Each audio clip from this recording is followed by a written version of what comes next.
ज्ञानरंजन की एक बहुत मशहूर कहानी है, पिता।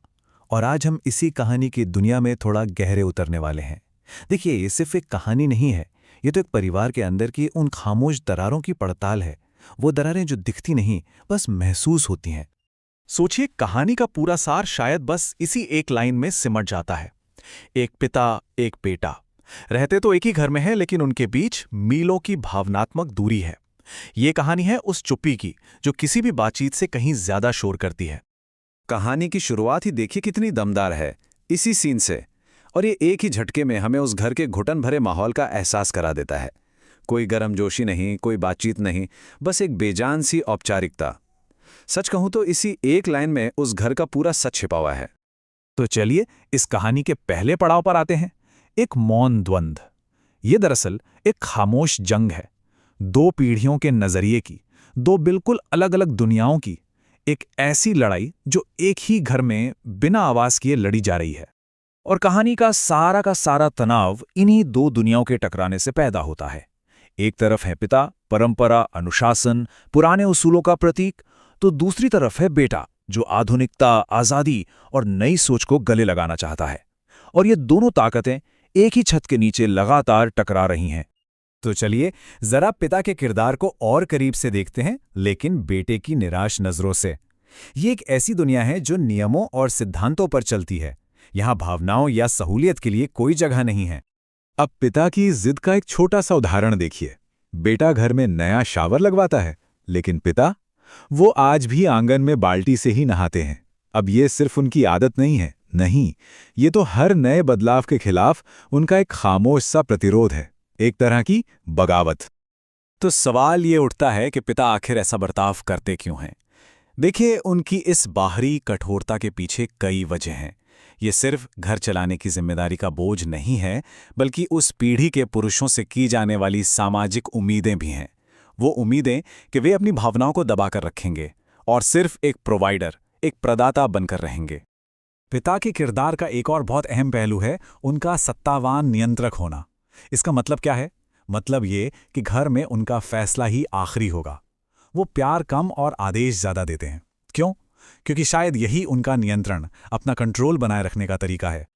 और अगर बेटे के नजरिए से देखें तो पिता की जिंदगी का ग्राफ कुछ ऐसा दिखाई देगा। अनुशासन, परंपरा, पैसे की बचत, ये सब टॉप पर हैं, लेकिन आराम, परिवार से बातचीत, ये चीजें ये लगभग ना के बराबर हैं।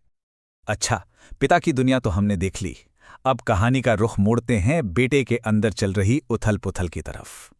उसके मन में गुस्सा है, निराशा है, और साथ ही कहीं बहुत गहरे में अपने पिता से जुड़ने की एक दबी हुई इच्छा भी। मतलब इन सब भावनाओं का एक बहुत ही जटिल जाल बुना हुआ है। ये बेटे के मन की एक अनकही चीख है। वो बातें जो वो जुबान पर कभी नहीं ला पाता, अपने पिता से कह नहीं पाता, लेकिन ये ख्याल उसके अंदर एक लावा की तरह उबलते रहते हैं, और यही उसके दर्द और उसके विद्रोह को दिखाते हैं। और इस टकराव का नतीजा ये होता है कि पिता का ये कठोर रवैया बच्चों को बेहद छोटा और बेबस महसूस कराता है। जब भी बेटा अपने पिता के लिए कुछ करने की कोशिश करता है और उसे ठुकरा दिया जाता है, तो वो खुद को बिल्कुल पिद्दी और दयनीय पाता है, जैसे उसका कोई वजूद ही ना हो। चलिए अब एक खास घटना देखते हैं। एक ऐसी घटना जो पिता और पुत्र के बीच की इस गहरी खाई को, इस कम्युनिकेशन गैप को एकदम साफ साफ दिखाती है। ये घटना है एक कोट के कपड़े की। बेटा बहुत प्यार से अपने पिता के लिए एक महंगा और शानदार कपड़ा लाता है, लेकिन पिता वो ना सिर्फ उसे एक मामूली सस्ते दर्जी से सिलवाने पर अड़ जाते हैं, बल्कि ऐसा करके वो बेटे के उस प्यार भरे तोहफे की पूरी भावना को ही खत्म कर देते हैं। ये एक छोटी सी घटना उनके रिश्ते की पूरी कहानी बयां कर जाती है। तो कहानी के इस मोड़ पर जहन में एक सवाल उठता है, क्या बाप बेटे के बीच की ये गहरी खाई, ये दूरी कभी मिट भी पाएगी? क्या वो कभी एक दूसरे को समझ पाएंगे? और यहीं कहानी में एक बहुत दुखद मोड़ आता है।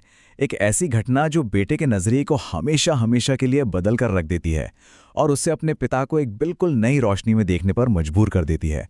वो निर्णायक मोड़ है पिता की मृत्यु। ये एक ऐसा पल है जो सालों से चले आ रहे संघर्ष को तो खत्म कर देता है, लेकिन साथ ही समझ की एक बहुत दर्दनाक प्रक्रिया को शुरू भी करता है। पिता के जाने के बाद बेटा एक गहरे मनोवैज्ञानिक बदलाव से गुजरता है। उसे पछतावा होता है कि उसने जिंदगी भर अपने पिता को सिर्फ एक कठोर शासक के तौर पर ही देखा, और अब उसे उनके अकेलेपन और उनकी मजबूरियों का एहसास होता है। ये एक दर्दनाक लेकिन बहुत गहरा आत्मबोध है। और ये सब कुछ हमें कहानी के सबसे जरूरी सवाल पर ले आता है। क्या हम अपने रिश्तों में किसी को उसकी भूमिका से परे एक इंसान के तौर पर भी देख पाते हैं? सोचिए, बेटा हमेशा दो पहचानों से जूझता रहा।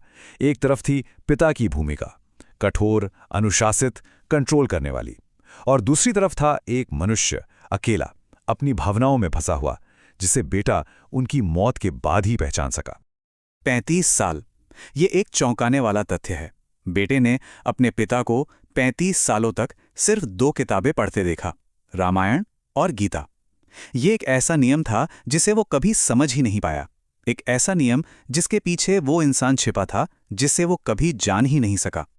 और शायद यही इस कहानी की और आज के कई रिश्तों की सबसे बड़ी त्रासदी है कि बेटा पिता की भूमिका को तो पहचानता था, लेकिन उस भूमिका के पीछे छिपे मनुष्य को पहचानने में उसने बहुत बहुत देर कर दी। तो ये कहानी हमें इसी एक सवाल के साथ छोड़ जाती है। हम अपने रिश्तों में, चाहे वो हमारे माता पिता हों, दोस्त हों या साथी, हम असल में किसे देखते हैं? उनकी भूमिका को या उस भूमिका के पीछे छिपे असल इंसान को? इस पर सोचना तो बनता है।